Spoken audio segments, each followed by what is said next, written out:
President Biden has put Republicans between a rock and a hard place with his proposals to keep Medicare solvent.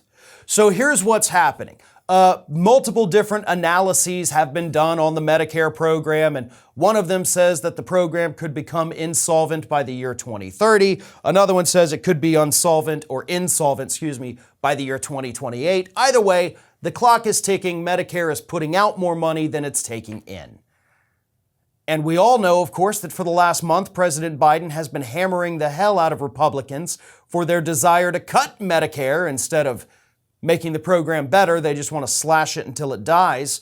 And he's had quite an impact. Such an impact, by the way, that Rick Scott, the leader of the Let's Sunset These Programs people, has actually pulled that from his platform.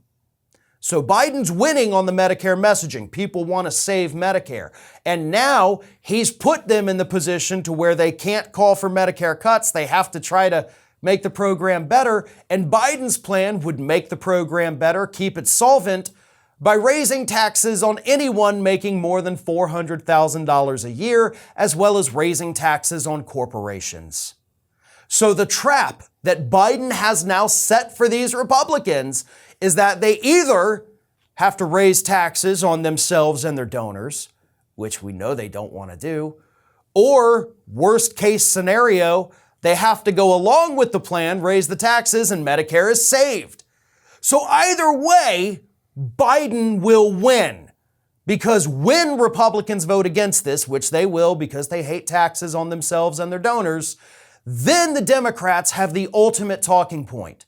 They can then go out to the public, if they can get their messaging right, because God knows they'll fumble it somehow, but they can go to the voters and say, Republicans had the opportunity. They could have raised taxes on people making more than $400,000 a year, a plan that, by the way, is supported by more than 60% of the American public. Even Republicans, a majority of Republicans, think the wealthy aren't paying their fair share. So it's universally supported among all the parties.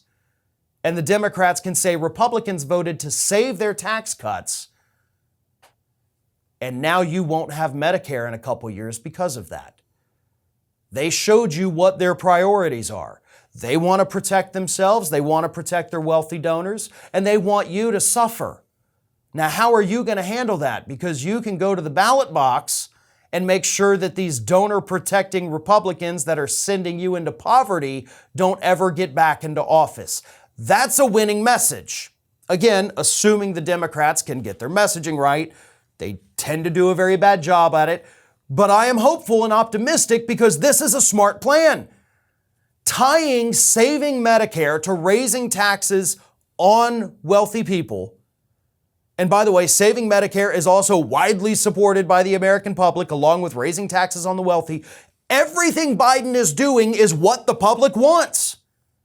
And he's going to force Republicans to vote against it, and then Democrats use that as their campaign message. That's a smart move. And again, the worst case scenario is that we end up saving Medicare instead of getting a good campaign talking point. So again, no matter how this works out, Biden already won on this issue. Thanks for watching, and don't forget to like, comment, share, and most importantly, subscribe to our channel for fresh content 7 days a week.